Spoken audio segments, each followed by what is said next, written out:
Welcome to the HR Huddle podcast, presented by Sapient Insights Group, the ultimate resource for all things HR.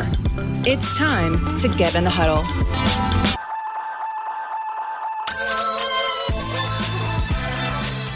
Welcome to Spilling the Tea on HR Tech, where we focus on the hottest HR tech news everyone needs to know to be in the know. We break down the news of the week and help you make sense of what it means for our industry and how it can impact your organization.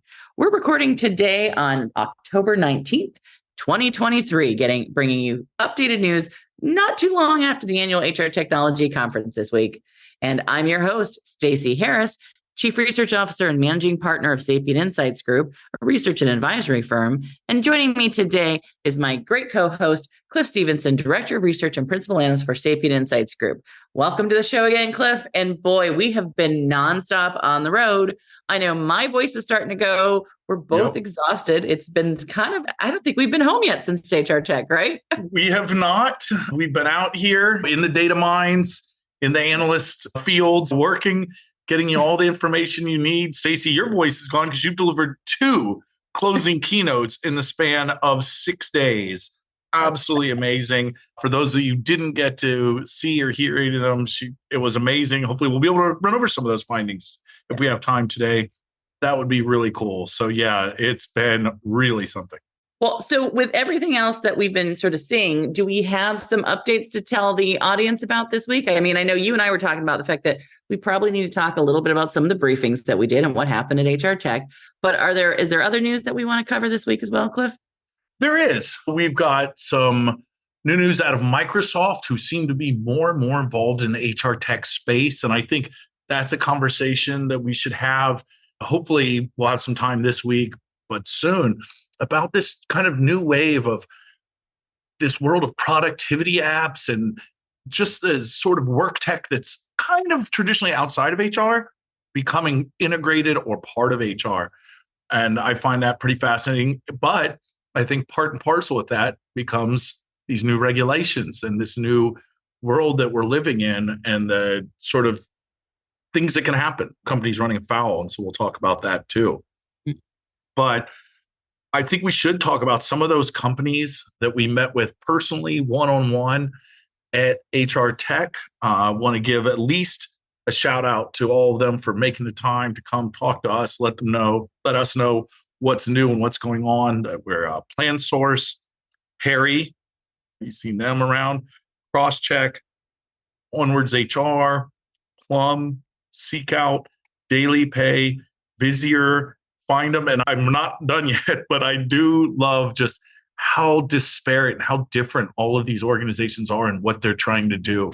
It's all unified under this sort of HR Tech banner. It's really amazing. Paycor, Venture Employer Solutions, who you're probably more familiar with them from some of their other brands.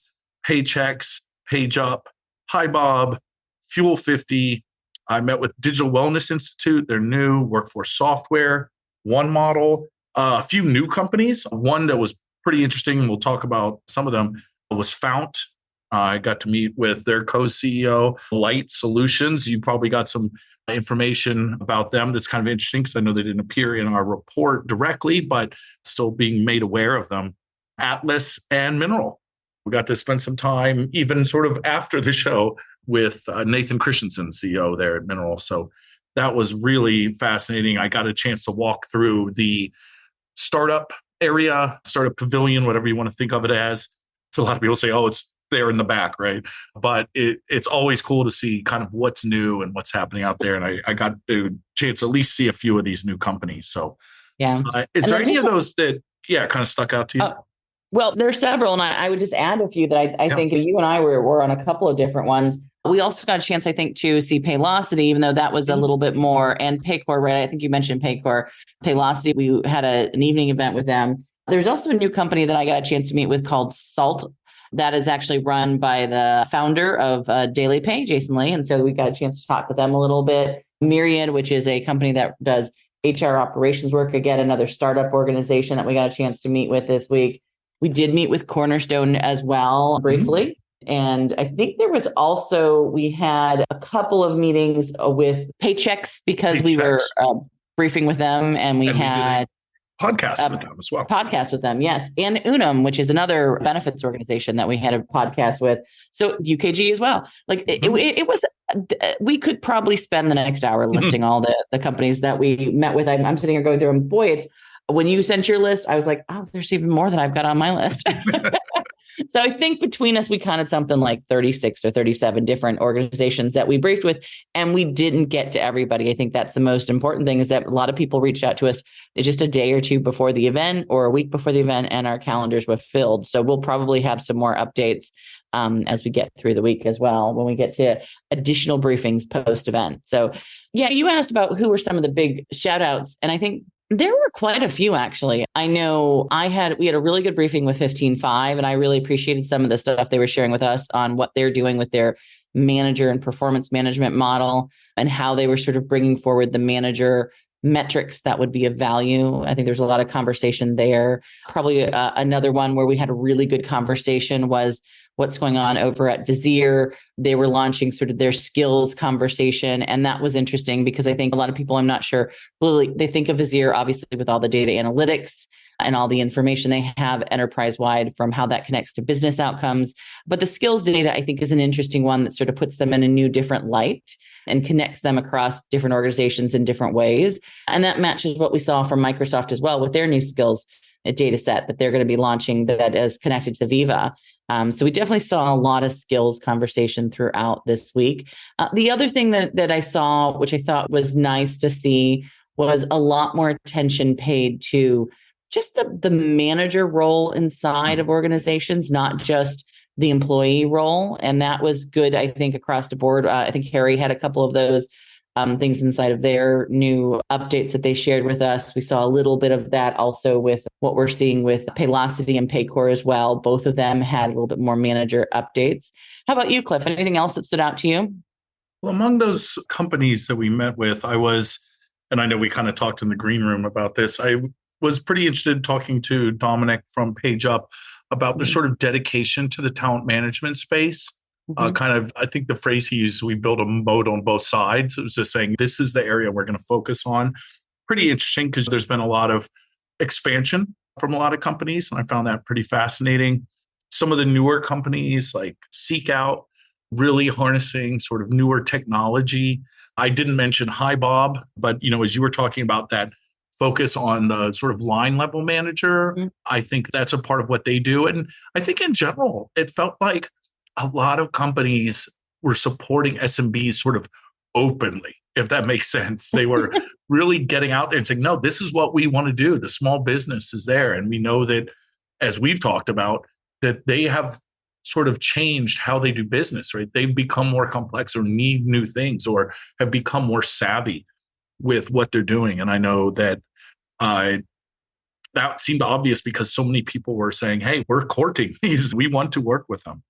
I really like that. I actually got to meet, and I don't mention it. I didn't mention in the list because they sought me out, but Forte.ai. And that's pretty interesting because it's a DEI and B platform that's sort of embedded within and throughout all of your HR processes rather than being sort of siloed. One of the things we often talk about that's a challenge with that is when people see D&IB as like a program or initiative or something that's kind of finite. We're going to do it and we're done with it or something like that, or they're just trying to meet targets, really making it part of all your process throughout. I found that pretty cool. I think I've mentioned to you a few times in that startup pavilion, I saw one called Clinch with no vowels because that's the way you have to do things now, I guess.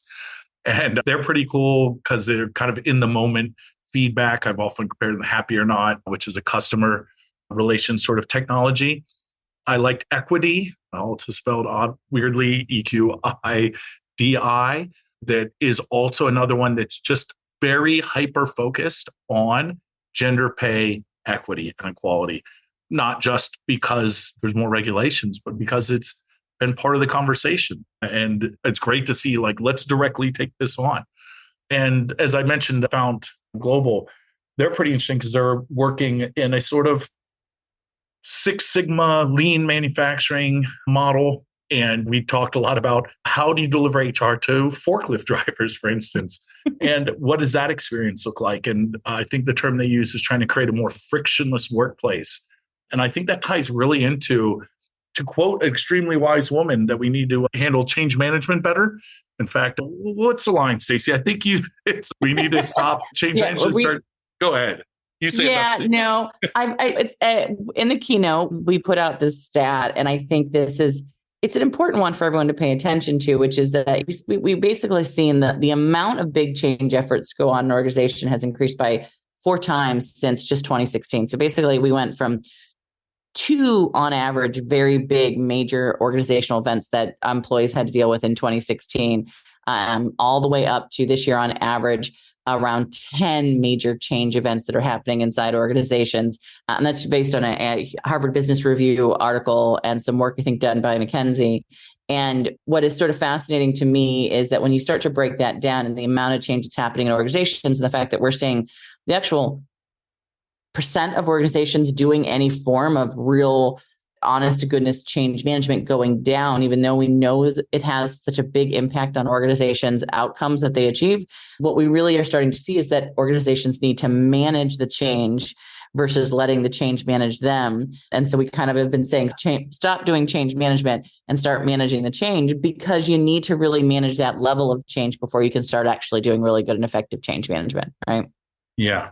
And that was part of what kind of I thought got the biggest pop, the sort of biggest reaction from the audience, both at HR Tech, but where we both are now at iSolved Connect, which we didn't mention that we saw at HR Tech, but we did. But we're here and we're able to sort of hear what's going on specifically with them and see some of their roadmap going forward. A lot of it is just amazing in terms of where they are as a company, what they've done in such a short amount of time. And what I think you were talking before about, they've always had a great approach to customer service in terms of what we've seen from just the data, right? The voice of the customer ratings for vendor satisfaction for them have always been high and have always kind of put them in the upper right when you see our charts. And now they're really adding to the product too, right? It's so cool and fascinating. We were talking to Pragya, the chief product officer today, and she's got her finger on the pulse of what the big companies, quote unquote, big companies are doing. And she wants to stay right there with them, offer all this functionality. And there's so much sort of AI-backed technology across all of it, between recruiting automation, I think, and onboarding were some of the most recent announcements they made. And think about what that means for these small organizations that previously really probably didn't have as much access to these sort of technologies. I find that really cool. So. Yeah, I mean, I think being here this week at iSolve, which is directly right after HR Tech, I think it does give us an opportunity to sort of talk at a level with HR practitioners who oftentimes don't get to go to something like an HR Tech conference, right? Because they're a mid-market or small company. And a lot of those organizations, they only get to go to the event of their vendor, right? You see that in almost all the vendor events. That's why the vendor conferences are so big these days, is that when it comes to sort of the event you're going to go to, oftentimes you really do try and sort of at least make you the primary vendor that you're adopted in across your organization. So it is kind of a nice mix of getting to see some of on the ground small business organizations and see how they're starting to leverage some of these very complex technologies in ways that are unique to them and to their organizations, as you've talked about. What I really like a little bit about sort of where we're at this week with iSolved is that not only did we get a chance to talk to their customers, but we got a chance to talk to all of their executive team. James Norwood is not only has great taste in his outfits, because him and I have basically had a very similar pink outfit when we were up on stage, unbeknownst to both of us when we got him ready to go. But he also, I think, has a real understanding of what happens in the organization and how it needs to change, right? And how important the service is to the customers that he has. I think, which is, again, that broader picture of understanding where their clients are at and how they're attempting to build out a solution that will not only just meet the technical needs, but also build out the services that are going to support all of the needs of the sort of mid-market and SMB HR functions. The other thing I think it's worth calling out is that they did make some pretty big announcements here about some releases that they're making. One is I think they're redoing or updating their mobile experience with a new mobile technology. And that was really interesting to see because we know as much as it seems like this should be a no-brainer, in our data, we're still just about 50%. We're over the 50% mark, but really just around 52% of organizations say that they are delivering their HR application services through a mobile technology environment. It's not 100% in the market, and it should be. It's not even 70% in the market right now. And so I do think that something like a new mobile experience that is meant to sort of capture the employees' needs and the HR professionals' needs in a way that allows them to do their work in that mobile on-the-go component makes a big difference these days still. The other thing is I know they launched some additional elements in their learning tools. And again, really important at this level in the SMB space. One of the first things that most organizations adopt is an onboarding and then learning solution after their payroll and HRMS in many cases, because they absolutely need it for their new employees. So I think considering how crazy and busy the market has been, as you mentioned, all the AI announcements, it was good to see some sort of grounded, more practical things being launched from an organization this week. Yeah. And we're talking about sort of the tie here between your keynote and that, if I remember correctly, done the correlations between what makes strategic HR. And I think we can finally say, because we were a little coy about it in previous recordings because we wanted to wait and make the big announcement, but we finally saw some real movement in that 55 by 25 initiative in having 55% of organizations be viewed as strategic HR by their business partners. And it had been around that sort of 45, 46% for a few years. And this year, it's at 50%. It was an amazing moment. It was cool to be in the crowd and see all the cameras going off. But as part of that, we always try and take it to, okay, that's good to know, but what does that mean for us, right? As HR practitioners, what should we be doing differently to go up there? And one of the negative correlations, one of the things we see that causes you not to be viewed strategic is a lack of mobile HR, right? So here are these companies going, okay, well, then we need to do that. And here you go. We see the sort of tech market responding to that. I think that's really cool. Yeah, definitely. And I think the other thing that it's probably worth noting is that there was a lot of conversation here this week, even for the smallest organizations, around skills management. Yes. And I think the skills management conversation, I know our data is showing that it's still, the amount of organizations who plan to invest in brand new skills management technology has gone down in our data set. It was within the top 5 last year. This year, it's dropped in many cases to 7th, 8th within lists of both small, medium, and large organizations. But I don't think that means that the interest in skills management has gone away. I think what it means, at least from our data, is that we're seeing that more organizations are trying to figure out how they leverage their existing tools and how they adopt the skills capabilities that are now being embedded in a lot of these solutions. And so they're not looking to a separate solution or a new investment in that technology, but much more so realizing how important it is at the sort of central level to a lot of their talent management conversations. And even mid-market and small organizations are finding that it's valuable to talk about skills management, but to do it in a way that also includes their recruiting conversation and their learning conversation and their performance conversation. And to do that, you really have to have it embedded in something that you can sort of wrap around all of that, right? Absolutely. And if you listen to our sister podcast, HR, We Have a Problem, we were talking this, although it was this week, it'll be released after you hear this, listeners. So look for that, because we're talking to Carrie Kiley at Workday, and she's talking a lot about how you can use contingent workers to sort of address that skills gap. And yet again, how technology plays a role is important to understand that from both optimization, but also compliance. And I think that I do want to be clear, because I often feel like we're saying, oh, you don't want to just be compliant, right? But you need to be compliant plus.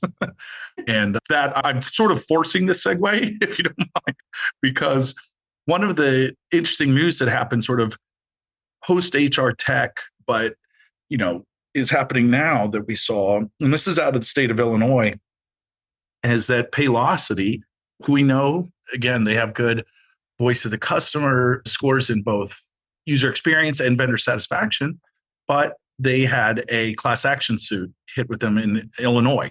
over the collection of fingerprint and biometric scans, right? Because Illinois law states that you have to inform people. You have to be transparent about if you're collecting that data, where it's stored, what it's being used for, which is not sort of uncommon in US law. This is sort of sweeping, whether it's the use of AI, it's just sort of a transparency thing. It's not saying you can't do it. You just got to let people know.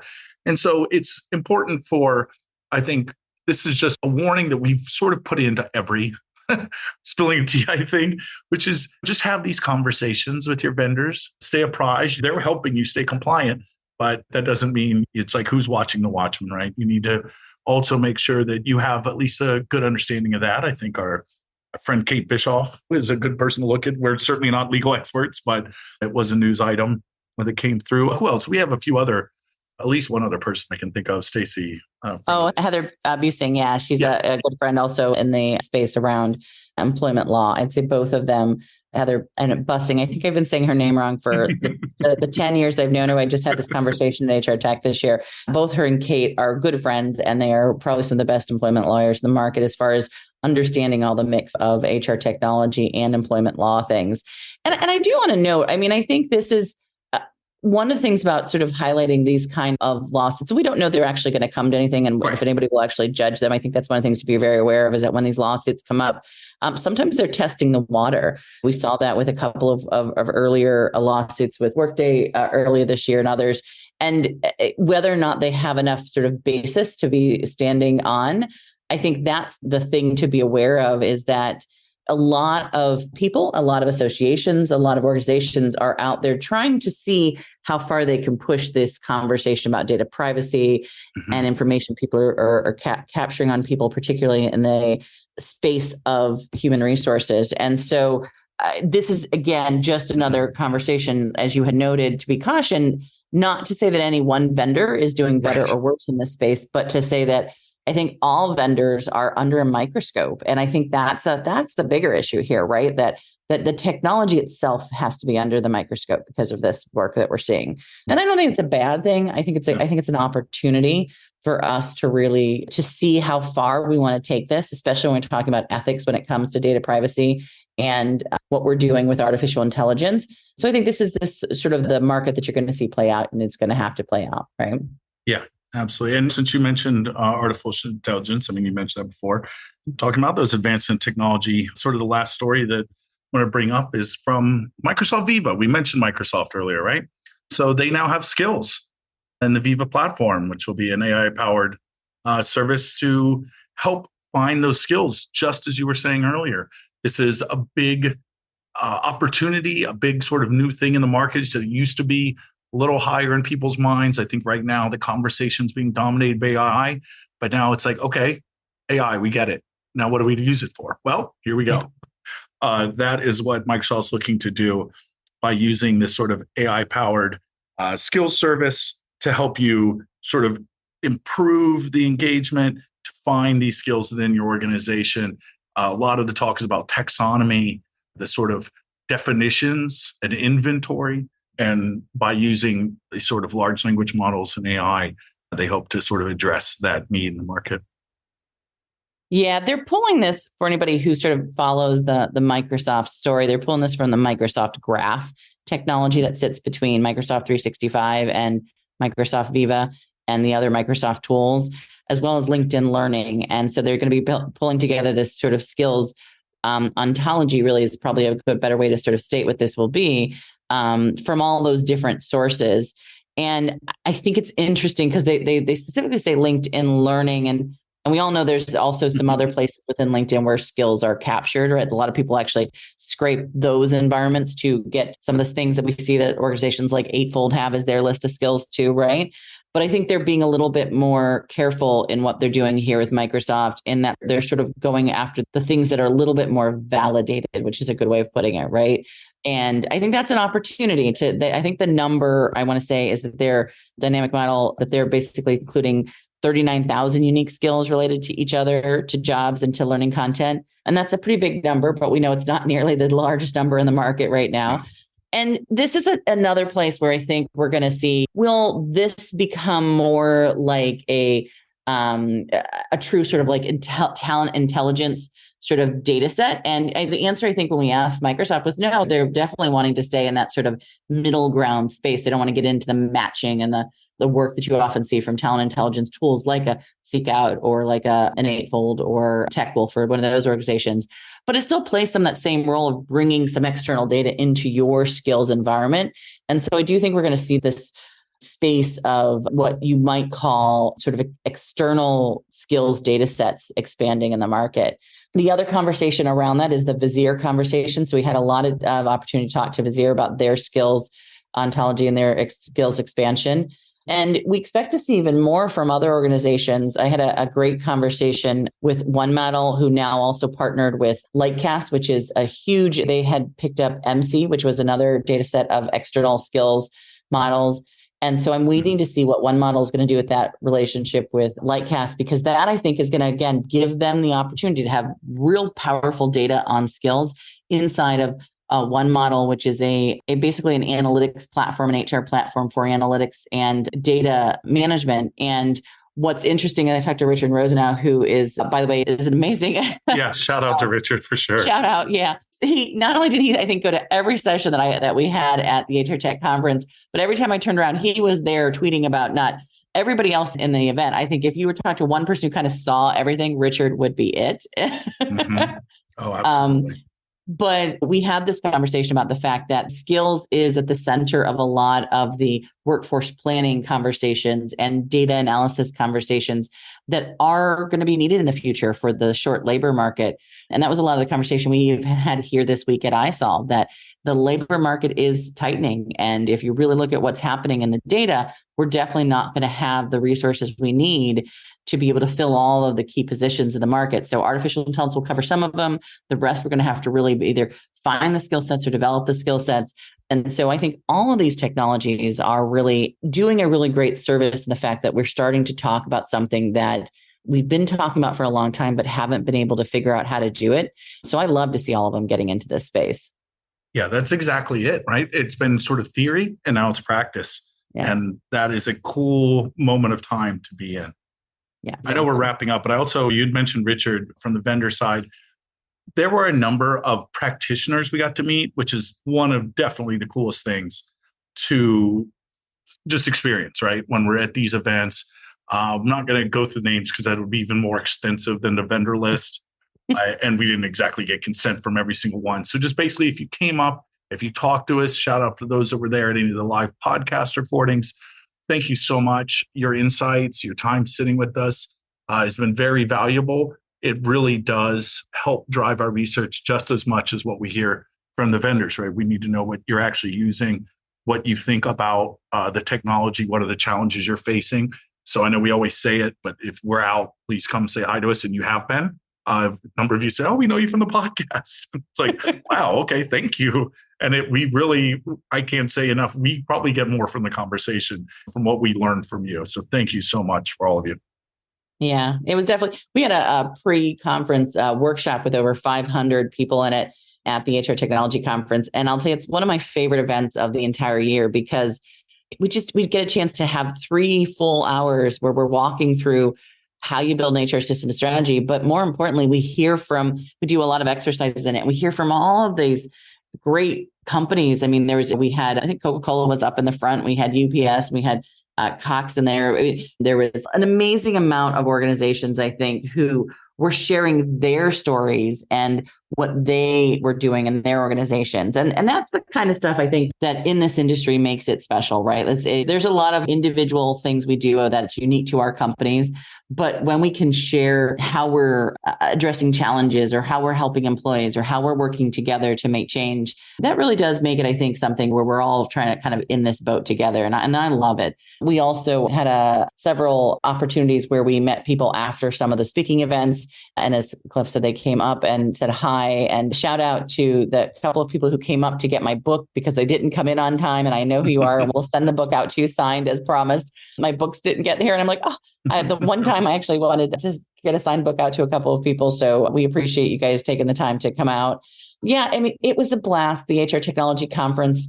It's always sad to see it sort of pass because we put so much energy into getting there. And this year, Cliff, we did a big pat on the back for you as we sort of wrap up today, because you got the chance to launch your very first annual HR system survey with how many pages did we have this year? 200 pages, 150 figures. We did not try and make that happen, by the way. The round numbers, that just is what it is. And I feel like, I really thank you for reminding me not plugging our big report. It was to be a miss. So do a search. You can find it online. It's available for purchase. And I can't say it's amazing because I had a part in writing it, but all the parts Stacey wrote were amazing. Okay. And you'll just have to assume that I didn't fall too far from the tree. Right. So Cliff is completely missing the point here. It's good for us to plug. We always plug our report. But Cliff, this was the first one he led all the way. The one night he was up almost all night long, finishing up typos and edits and reviews. Like, never ends. Again, Cliff, congratulations. Thank you. Thank you. I'll take it. I'll take it. Why don't we go see the gin blossoms to celebrate? Yeah. All right. All right. Well, thank you, everyone, for joining us as usual. It's almost impossible to give my colleague a compliment. He just doesn't do them very well. He keeps bouncing off on everyone. That's why we're doing audio. I know.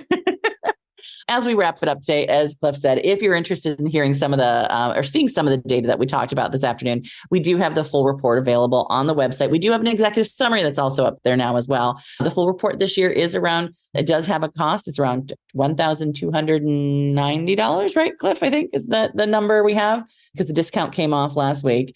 And then for everyone else, the executive summary gives you a little bit of oversight as to what came out of that findings. And so if you have any questions about it, please feel free to let us know. And also just wrapping up today, we are going to be having a couple of other events that we'll be attending over the next couple of weeks. Myself, I'll be at the UKG Inspire Conference. Cliff, you're going to be at the 15.5 speaking on November 6th, I believe, but I'll make sure all the correct information is in the show notes. But so visit Cliff there, or if you're at the Inspire Conference for UKG, let me know. We'll be happy to meet up there. I'll also be doing the following week then the Workday Rising Europe event in Barcelona. So if anybody's going to be out there at that event, please let me know. And we're going to be, as always, excited to see everybody. And I think that's the last major trip both you and I have after that, Cliff. We get to stay home for maybe the holidays, I think, right? I'm going to Paris. Oh, that's right. Bugs be darned. That's okay. One of us is going to get to rest. Also, go to our website, sign up for the newsletter to get ongoing updates on research launches, where we'll be speaking or visiting, and where you can participate in the annual HR system survey. We've had a few people ask that since the white paper launched this year. You can always make sure you're signed up there. That means you'll get access to the survey when it comes out in May. That's how you're able to access the paper if you want to access it as a complimentary white paper for you actually filling out the survey. Be sure to listen to our sister HR Huddle podcast, HR We Have a Problem, hosted by our CEO, Terry Zipper. These HR Huddle episodes are important. And if you really like listening to them, please make sure that you support the podcast, subscribe, and leave a rating wherever you grab your podcast. Stay up to date with immediate breaking HR tech news and all the behind the scenes content. You can follow us at Sapient Insights on LinkedIn or Twitter, two of the best places to catch us and what's going on with the news. I think there's some great pictures out there of me and a few people in pink suits this week. Thanks to Cliff for all that you do to put all this stuff together. I know it's been a whirlwind of a couple of weeks, so we're just starting to get back on track again. Thanks to our production team, including Brand Method Media Group, who helps us produce our podcast run by their amazing founder, Kelly, our marketing team, Lisa Renko, as well as Summer. And thanks to our listeners and our community. We couldn't do this without you. We'd love to hear about the things that you're interested in and want to hear more about. So as we wrap up today, that's it for this episode of Spilling the Tea on HR Tech. And we hope this has been just the news you needed to get you through the week. And next week, we'll be back in just 2 weeks with another pot of boiling hot HR tech updates and insights.